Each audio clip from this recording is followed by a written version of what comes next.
Saviez-vous que les pages de la Bible contiennent des principes qui ont transformé des vies et construit des empires?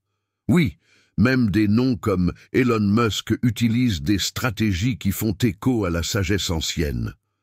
Aujourd'hui, nous allons découvrir comment les enseignements cachés de la Bible peuvent avoir un impact sur votre parcours financier.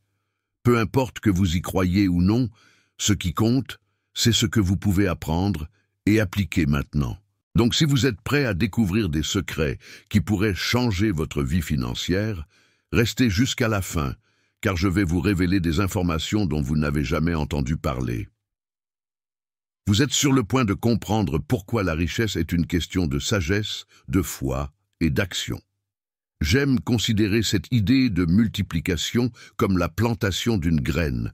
Vous ne plantez pas en attendant une seule fleur, vous plantez en attendant tout un jardin. Mais voici l'essentiel. La graine que vous plantez dépend de qui vous êtes et de ce que vous avez maintenant. Cela ne sert à rien de comparer votre début au milieu de quelqu'un d'autre.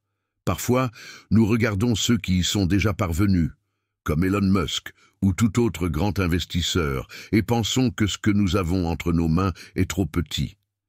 Mais les petites graines peuvent créer des forêts si elles sont bien entretenues. Alors, comment commencer? Tout d'abord, regardez autour de vous. Tout le monde a quelque chose à offrir. Il peut s'agir de connaissances, de temps, d'énergie ou même d'économies d'argent qui, selon vous, ne font aucune différence. Ce qui compte, c'est de mettre cette ressource à profit. Si vous savez cuisiner, vous pouvez apprendre à vendre vos plats. Si vous avez des connaissances dans un domaine spécifique, vous pouvez créer du contenu ou donner des cours. S'il vous reste un peu d'argent, vous pouvez commencer à investir sereinement, même s'il s'agit de quelque chose de simple comme les titres à revenus fixes. Voici maintenant la partie importante. Vous devez le faire avec un but précis. Cela ne sert à rien de multiplier pour multiplier. Tout ce que vous faites doit avoir une raison. Vous voulez améliorer votre vie? Offrir quelque chose de mieux à votre famille, faire un changement dans le monde, choisissez un objectif qui vous motive, qui vous fait vous lever tôt et travailler avec concentration. Cela semble basique, n'est-ce pas? Mais c'est là que la plupart des gens restent bloqués. Ils sont tellement absorbés par l'idée qu'ils ont besoin de grandes choses pour commencer qu'ils finissent par ne rien faire. Cela me rappelle une conversation que j'ai eue avec un ami qui m'a dit qu'il ne commencerait à investir que lorsqu'il aurait beaucoup d'argent. Mais les grosses sommes d'argent ne sont jamais arrivées, car il a tout dépensé avant même de penser à épargner. La vérité est que le premier pas est toujours petit, et ça va. L'important est de commencer, car le secret réside dans l'habitude de se multiplier, et non dans la taille de la ressource initiale. Si vous économisez 100 réais aujourd'hui, apprenez à investir et faites en sorte que cela se transforme en 110 demain, vous êtes déjà sur la bonne voie. Et tu sais ce qui est incroyable? Lorsque vous comprenez comment développer quelque chose de petit, vous êtes prêt à vous attaquer à quelque chose de plus grand. C'est comme s'entraîner pour un marathon. On ne court pas 42 km le premier jour. Vous commencez avec 1 ou 2 et progressez progressivement. Maintenant, je vais vous mettre au défi de réfléchir à ceci. Qu'avez-vous maintenant, aujourd'hui, qui peut être utilisé comme graine? Il peut s'agir d'une compétence, d'un passe-temps, ou même d'une petite somme économisée. Ne vous inquiétez pas si cela semble insignifiant. Ce qui compte, c'est ce que vous en faites. Vous connaissez ce moment où la peur semble dominer? Cette pensée de « et si j'échoue » ou « et si ça ne marche pas ?» C'est comme si vous teniez quelque chose de précieux entre vos mains et ne saviez pas quoi faire. Dans l'histoire que vous venez de voir, un serviteur reçoit un talent, quelque chose de valeur, et, de peur de se tromper, décide de l'enterrer. Le résultat, il a été réprimandé non pas pour avoir perdu ce qu'il avait, mais pour ne pas l'avoir utilisé. Pensez maintenant à votre vie. Combien de fois avez-vous enterré une idée, un projet ou même un rêve, simplement parce que le risque vous paraissait trop grand? Il ne s'agit pas d'irresponsabilité ou de se lancer sans préparation. Je parle de ne pas laisser la peur contrôler vos actions. Regardez des exemples autour de vous. Les personnes qui ont fait une différence ne sont pas nées en sachant tout. Elon Musk, par exemple, n'avait aucune garantie que Tesla deviendrait le géant qu'elle est aujourd'hui. SpaceX, eh bien, c'était un saut dans le noir, et honnêtement, il aurait pu échouer. Mais savez-vous ce qu'il a fait? Il a pris le risque, il a planté ce qu'il avait, il a mis son talent dans le jeu. Et toi? Qu'avez-vous entre les mains aujourd'hui? Il peut s'agir de temps, d'énergie, de connaissances, ou même de ressources financières. Peu importe la taille. Ce qui fait vraiment la différence, c'est la décision de les utiliser. Les talents ne doivent pas être cachés. Il faut les cultiver. Chaque ressource dont vous disposez, qu'elle soit grande ou petite, est comme une graine. Seul, rangé dans votre poche, il ne fait rien. Mais lorsque l'on décide de le planter, quelque chose d'incroyable commence à se produire. Cela demande du travail, bien sûr. Vous devrez arroser, entretenir et peut-être attendre longtemps pour voir les résultats. Mais le fait est que si vous ne plantez pas, il n'y aura jamais de fruits. Maintenant, je ne suis pas là pour vous convaincre que chaque risque en vaut la peine. Loin de là. La planification est importante. La connaissance est fondamentale. Mais la peur ne peut pas être la raison qui vous paralyse. Cela ne peut pas être un facteur décisif. Pensez-y. Qu'est-ce que vous enterrez maintenant? Que retiens-tu par peur? Parfois, c'est une compétence que vous savez pouvoir améliorer. D'autres fois, c'est une idée qui semble trop audacieuse. C'est peut-être cet argent que vous économisez, mais qui pourrait en générer davantage. Quoi qu'il en soit, demandez-vous, que pourrais-je faire avec ça si j'étais assez courageux pour essayer? Ne pas enterrer vos talents est un acte de courage. Et le courage ne signifie pas l'absence de peur. Cela signifie agir malgré cela. Choisissez de planter vos graines. Prenez soin d'eux. Parce que la plus grande erreur est de ne pas essayer et échouer. Ce n'est jamais essayer. Le monde n'a pas besoin de plus de talents enfouis. Elle a besoin de personnes prêtes à prendre des risques, à se cultiver et à se transformer. Et cette personne pourrait être vous. Imaginons quelque chose de simple. Vous souhaitez voyager dans un endroit dont vous avez toujours rêvé. Pour y arriver, il ne suffit pas de rêver, non. Vous devez savoir où il se trouve, combien cela coûte et comment vous allez trouver les fonds nécessaires. C'est exactement ainsi que cela fonctionne avec vos objectifs financiers. Vous devez transformer ces idées vagues en quelque chose de concret. Lorsqu'Elon Musk a commencé à travailler sur ses idées en matière d'énergie propre et de voyages spatiaux, il ne se contentait pas de rêver. Il avait une vision claire de ce qu'il voulait construire. Musk savait qu'il voulait un monde plus durable, avec des voitures électriques abordables et des énergies renouvelables pour tous. La différence est là. Il ne l'a pas simplement imaginé, il a écrit, planifié et surtout agi. Je veux que vous fassiez de même avec vos finances. Prenez un cahier, ouvrez un document sur l'ordinateur ou même utilisez votre téléphone portable, mais écrivez. Mettez sur papier ce que vous souhaitez réaliser financièrement. Il n'est pas nécessaire que ce soit quelque chose d'énorme ou de très complexe. Cela pourrait être quelque chose comme « Je veux économiser de l'argent pour un acompte sur ma propre maison » ou « Je veux rembourser toutes mes dettes en 2 ans ». Ce qui compte, c'est d'être précis. Après avoir écrit, détaillez encore plus. De combien d'argent avez-vous besoin pour y parvenir? Pendant combien de temps souhaitez-vous atteindre cet objectif? Quelles sont les petites actions que vous pouvez commencer à faire dès maintenant pour vous rapprocher d'elles? Peut-être pouvez-vous réduire une dépense inutile ici ou obtenir du travail supplémentaire là-bas. L'important est que chaque décision que vous prenez soit alignée sur ce que vous avez écrit. Cela peut paraître simple, mais c'est puissant. Lorsque vous visualisez votre objectif chaque jour, vous commencez à intérioriser ce qui doit être fait. Cette tasse de café coûteuse ou cet abonnement que vous n'utilisez plus commence à sembler des choix plus clairs. Le conserver ou le supprimer. Parce que maintenant tu as quelque chose de plus grand en tête. Vous savez que vous construisez quelque chose d'important, quelque chose qui a vraiment du sens pour vous. Et ce n'est pas tout. Lorsque vous revisiterez vos objectifs, vous ajusterez ce qui est nécessaire.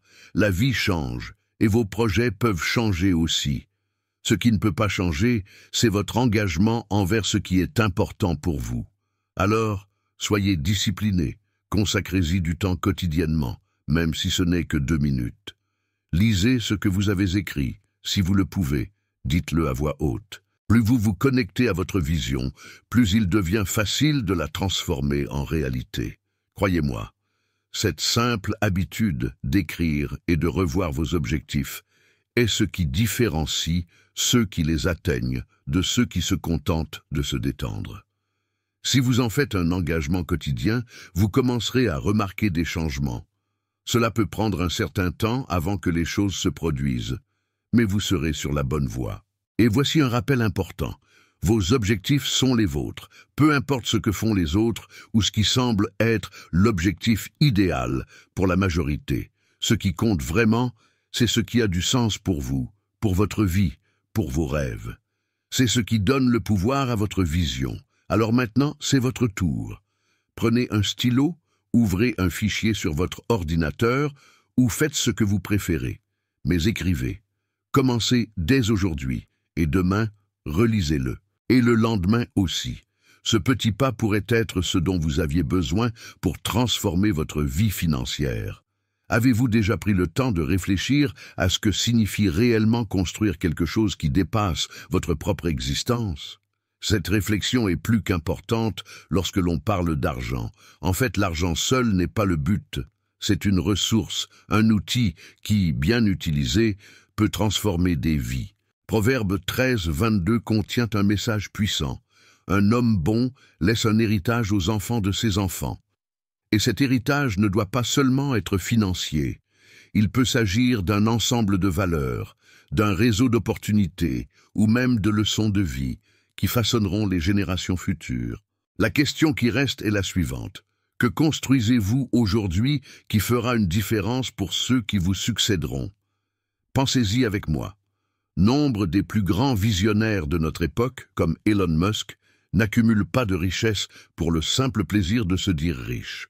Ce qui les anime, c'est l'idée de créer un impact significatif sur le monde.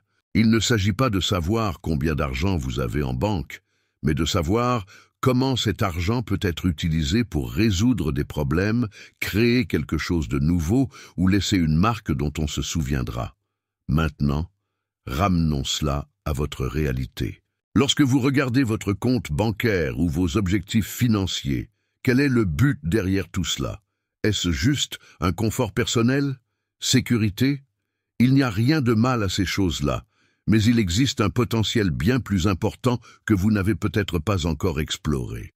L'argent a le pouvoir d'assurer la stabilité de votre famille, de créer des opportunités d'apprentissage pour vos enfants et peut-être même de mener des projets qui ont un impact sur votre communauté. J'aime considérer l'argent comme une graine. Si vous le plantez et en prenez soin, il poussera et portera ses fruits. Mais la vraie valeur de ces fruits réside dans la manière dont vous les partagez et dans ce qu'ils peuvent générer. Un exemple pratique, imaginez que vous ayez économisé pendant des années pour investir dans l'éducation. Cette décision pourrait signifier que vos enfants auront accès à une meilleure éducation, ce qui peut ouvrir des portes qui ne vous étaient peut-être pas accessibles dans le passé. Il ne s'agit pas seulement de richesse, c'est une transformation. Il ne s'agit pas seulement d'accumuler, il s'agit de multiplier. Multiplier les opportunités, les idées et bien sûr l'impact. Et tu sais ce qui est intéressant? Lorsque vous commencez à considérer l'argent de cette manière, comme une ressource pour construire quelque chose de plus grand, votre relation avec lui change complètement. Elle cesse d'être une source de stress et devient un allié stratégique. Allons encore plus loin. Que signifie pour vous héritage? Pour certaines personnes, c'est une entreprise qui continuera à prospérer même après leur disparition. Pour d'autres, c'est le travail social qui apportera de la dignité à ceux qui en ont le plus besoin. Et il y a aussi ceux qui voient dans l'héritage la simplicité de créer une famille unie et heureuse. Quel que soit votre objectif, il doit être aligné sur vos valeurs les plus profondes. Et avant que vous me disiez que c'est compliqué de penser sur le long terme, je tiens à vous rappeler une chose simple. Chaque petite décision compte. $1 économisé aujourd'hui, le choix d'investir dans quelque chose en quoi vous croyez, même le temps que vous consacrez à enseigner à quelqu'un quelque chose d'important. Tout cela construit, brique par brique, l'avenir que vous souhaitez voir. Par conséquent, lorsque vous planifiez vos finances, faites-le avec les yeux de quelqu'un qui veut construire quelque chose de plus grand. Pensez à l'impact que vous pouvez avoir, même avec peu. Et croyez-moi, cette petite chose peut être plus puissante que vous ne l'imaginez lorsqu'elle est guidée par un objectif clair et authentique. Après tout, en fin de compte, la richesse n'est pas ce que vous avez, mais ce que vous faites avec ce que vous avez. Laissez-moi vous dire quelque chose que j'ai appris en observant la vie de personnes qui ont réussi, et je ne parle pas seulement d'argent. La générosité est bien plus qu'un beau geste ou une noble action. Cela fonctionne comme un catalyseur pour créer des liens, ouvrir des portes et même transformer notre façon de voir le monde. Avez-vous remarqué que certaines des personnes les plus riches et les plus influentes parlent de l'importance de redonner? Ce n'est pas une coïncidence. Elon Musk, par exemple, et tant d'autres milliardaires reconnaissent que faire un don n'est pas seulement un acte de gentillesse, mais une stratégie de vie. Et non, je ne dis pas qu'il faut avoir des millions sur son compte pour être généreux. La générosité commence par de petites actions. Imaginez ceci. Vous avez un talent, du temps libre, n'importe quelle ressource. Lorsque vous partagez cela avec d'autres, qu'il s'agisse d'aider quelqu'un à résoudre un problème, de lui apprendre quelque chose que vous savez, ou même de lui offrir cette épaule sur laquelle s'appuyer, quelque chose de magique se produit. Vous plantez des graines. Ces graines poussent souvent d'une manière que vous ne pouvez même pas imaginer. J'ai vécu cela moi-même. Un jour, sans rien attendre en retour, j'ai aidé un ami à réorganiser ses finances. Je l'ai fait uniquement parce que je pensais que cela pourrait être utile. Quelques mois plus tard, il m'a recommandé à un client important et ce client a fini par ouvrir une immense porte dans ma carrière.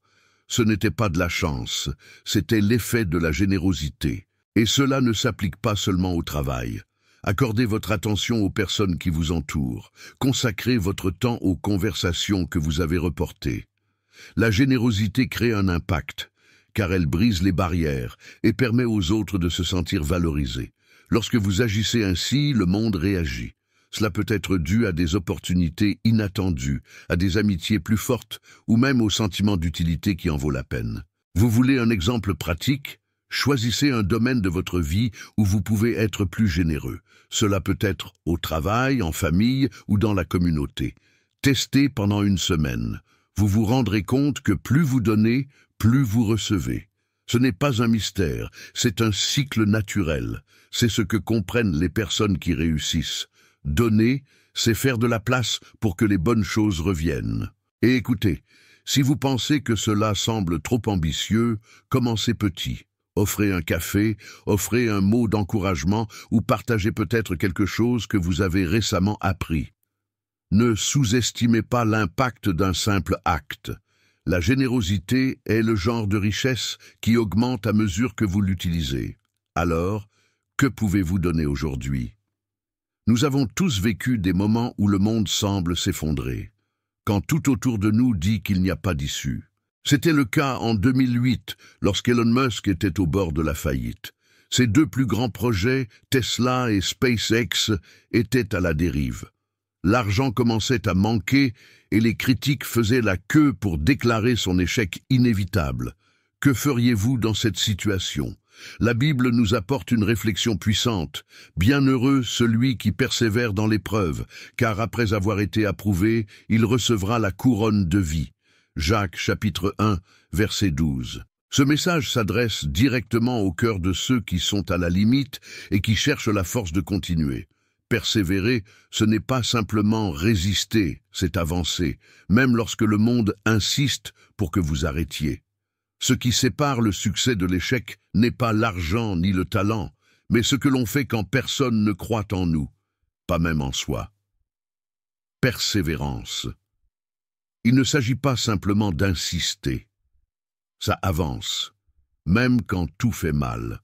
Lorsque Musk a décidé d'utiliser le dernier centime dont il disposait pour effectuer un dernier lancement de SpaceX, il pariait sur plus que de l'argent. Il mettait sa propre foi à l'épreuve. Tous nos défis ne nécessitent pas des fusées ou des millions de dollars. Parfois, c'est passer le mois avec des factures serrées, ou reconstruire la confiance après une erreur, ou croire que demain peut être meilleur, même si aujourd'hui a été un désastre. La persévérance ne consiste pas seulement à continuer, il s'agit de trouver un sens tout au long du chemin, même dans les jours les plus difficiles. Elon Musk aurait pu abandonner, il avait suffisamment de raisons, mais il a choisi de continuer. Non pas parce que je savais que j'allais gagner, mais parce que je pensais que c'était la bonne chose à faire. Et toi? Où la persévérance peut-elle vous mener aujourd'hui? Peut-être êtes-vous plus proche que vous ne le pensez. Persévérer. Le succès commence souvent au moment où l'on pense à abandonner. Je me souviens bien du moment où j'ai réalisé que je devais changer ma relation avec l'argent. Il ne s'agissait pas d'un scénario de grande décision ou d'investissement élevé. C'était juste moi, une feuille de papier, et le solde du compte était à peine suffisant pour les bases. C'est alors que j'ai compris quelque chose d'essentiel. Avant de réfléchir à comment faire fructifier l'argent, il fallait savoir exactement comment il était dépensé. On reste souvent coincé dans l'idée que, quand on gagne plus, tout ira mieux. Mais la vérité est différente. Si vous ne pouvez pas organiser 100 relais, comment allez-vous gérer 100 000? C'est comme essayer de construire un bâtiment sans avoir de fondation solide. Tout commence parce que vous avez entre les mains maintenant, même si cela semble peu. La clé réside dans les petites habitudes. Notez les dépenses quotidiennes, planifiez ce qui entre et sort du compte, réfléchissez avant d'acheter quoi que ce soit. Cela peut paraître ennuyeux, voire insignifiant, mais chaque petite action crée un impact énorme au fil du temps. C'est comme planter des graines. La récolte n'arrive que si l'on prend soin de l'essentiel. Arrose, enlève les mauvaises herbes. Il ne sert à rien d'attendre des résultats de quelque chose auquel vous n'avez jamais prêté attention. Pensez avec moi, celui qui gère bien ce qu'il possède aujourd'hui, aussi petit soit-il, se prépare à en gérer bien davantage à l'avenir. Cela vaut pour l'argent, mais aussi pour le temps, les talents et même les opportunités. Avez-vous déjà pensé que la vie ne nous donne plus que lorsque nous montrons que nous savons prendre soin de ce que nous avons déjà? Ce n'est pas magique, c'est logique. Si vous souhaitez vous développer financièrement, commencez par un budget simple. Notez ce que vous gagnez, ce que vous dépensez et voyez où vous pouvez vous ajuster. Mettez de côté un montant, aussi petit soit-il, pour épargner. Même si c'est 10 relais par semaine, c'est le début de quelque chose de plus grand. La cohérence est plus puissante que les grands gestes sporadiques. Ne vous attendez pas à avoir des restes, faites-le de rechange. Ce genre de loyauté envers les petites choses crée une habitude de discipline et de responsabilité. Et cela, avec le temps, se transforme en quelque chose de plus grand que vous ne l'imaginez. Après tout, le secret de beaucoup réside dans peu. Et c'est dans le peu qu'on apprend ce qui compte vraiment. Vous connaissez ce dicton, ne mettez pas tous vos œufs dans le même panier. Cela a beaucoup de sens et repose sur une profonde sagesse. La diversification n'est pas seulement un discours d'économiste, c'est une pratique qui vient de temps très anciens. Même dans le livre de l'Ecclésiaste, nous trouvons un conseil précieux, distribué à 7 et même à 8, car vous ne savez pas quel mal arrivera sur la terre. Cela semble très moderne, non? Mais c'est une recommandation intemporelle. Pensons concrètement. Avez-vous déjà imaginé dépendre d'une seule source de revenus? Si quelque chose tourne mal, votre stabilité financière pourrait être sérieusement compromise. Par conséquent, ceux qui comprennent l'argent comme les grands noms de l'économie moderne insistent toujours sur l'importance de la diversification. Et ça ne doit pas être compliqué. Cela peut commencer par de petites étapes, comme investir une partie de ce que vous gagnez dans quelque chose qui a un potentiel de croissance, découvrir de nouveaux marchés, ou même créer une source de revenus supplémentaires avec les compétences que vous possédez déjà. Je sais, investir peut paraître compliqué, peut-être même intimider un peu, mais vous n'avez pas besoin d'être un expert pour commencer. Pensez à un potager. On ne plante pas qu'un seul type d'aliment, n'est-ce pas? Parce que vous savez que tout ne pousse pas en même temps, ni n'est confronté aux mêmes conditions climatiques. C'est la même logique avec l'argent. Répartir vos ressources entre différentes options peut vous protéger des événements imprévus et même augmenter vos chances d'obtenir de bons résultats à l'avenir. Et écoutez, commencer petit n'est pas une honte. Si vous pouvez vous permettre d'économiser une petite partie de ce que vous gagnez, c'est un début. Choisissez quelque chose de sûr, apprenez calmement et augmentez à mesure que vous gagnez en confiance. L'important est de commencer. L'idée du partager à 7, voire à 8, consiste à planter plusieurs graines. Certaines peuvent mettre plus de temps à porter leurs fruits, mais au final, vous aurez toujours quelque chose à récolter. Qu'il s'agisse d'un travail secondaire, d'un investissement dans quelque chose en qui vous avez confiance, ou même de découvrir de nouveaux domaines comme les actions, les fonds immobiliers, ou même de démarrer une entreprise, la clé est de se diversifier. Ce n'est pas une course, c'est un chemin qui se construit petit à petit. Le plus important est de comprendre que l'argent, lorsqu'on en prend bien soin, fonctionne pour vous. Et si cela s'arrête, la vérité est que vous perdez du temps et des opportunités. Enfin, s'il y a une leçon pratique à retenir, c'est bien celle-ci. Ne dépendez jamais d'un seul pilier pour soutenir votre vie financière. Réfléchissez à la façon dont vous pouvez vous protéger. Planifiez l'avenir et même créer des opportunités qui apporteront plus de tranquillité d'esprit à vous et à votre famille. Il ne s'agit pas d'avoir plus d'argent. Il s'agit d'avoir plus de contrôle sur ce que vous avez. Qu'en penses-tu? Avez-vous déjà pensé à franchir cette étape? Vous connaissez ces moments où tout semble s'effondrer. Le téléphone n'arrête pas de sonner, les échéances approchent et vous avez l'impression que le monde entier vous met la pression. Dans ces moments-là, garder la tête droite, c'est comme essayer d'équilibrer un verre d'eau au milieu d'un tremblement de terre. Cela semble impossible, mais ce n'est pas le cas. Laissez-moi vous dire quelque chose que j'ai appris en observant de grands dirigeants et entrepreneurs. Ce ne sont pas les situations qui déterminent le résultat, mais la façon dont vous y réagissez. Regardez des personnalités comme Elon Musk. Peu importe ce que vous pensez de lui, cet homme sait gérer la pression. Imaginez diriger plusieurs entreprises en même temps, faire face à des critiques constantes et devoir quand même prendre des décisions impliquant des milliards de dollars. Il n'est bien sûr pas parfait, mais une chose est sûre, il ne laisse pas le chaos extérieur contrôler ce qui se passe à l'intérieur. Cela me rappelle une conversation que j'ai eue avec un mentor il y a quelques années. Je traversais une période difficile, avec des dettes qui s'accumulaient et une entreprise qui ne bougeait pas. Il m'a regardé et m'a dit « Tu dois apprendre à respirer avant d'agir. La meilleure décision est toujours celle que tu prends avec un esprit calme. » Cela semble simple, n'est-ce pas? Mais la pratique est une autre histoire. Voici un exercice qui peut vous aider. Et non, ce n'est pas un secret fou. Fermez les yeux un instant, inspirez profondément, comptez jusqu'à 5, puis expirez lentement. Répétez cette opération 3 fois. C'est incroyable à quel point quelque chose d'aussi basique peut changer la façon dont vous voyez un problème. Lorsque vous vous calmez, la solution qui semblait lointaine commence à apparaître. Mais le contrôle émotionnel ne consiste pas seulement à respirer profondément. Il s'agit également de comprendre ce qui est sous votre contrôle et ce qui ne l'est pas. Les Proverbes 16, 32 nous donnent une perspective précieuse.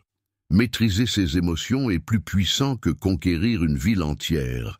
Et savez-vous ce que cela signifie? Cela signifie que même lorsque le monde extérieur semble en feu, vous pouvez choisir de ne pas vous laisser consumer par le feu. Soyons honnêtes, personne ne naît en sachant gérer le stress. C'est une compétence qui se construit au fil du temps avec des erreurs et des réussites. Et voici un conseil pratique. Au lieu d'essayer de tout résoudre d'un coup, demandez-vous quelle est la prochaine étape. Juste ça. Quelle est la chose la plus simple que vous puissiez faire dès maintenant pour commencer à résoudre le problème? Enfin, je veux que vous vous souveniez de ceci. Des moments de pression viendront. C'est inévitable.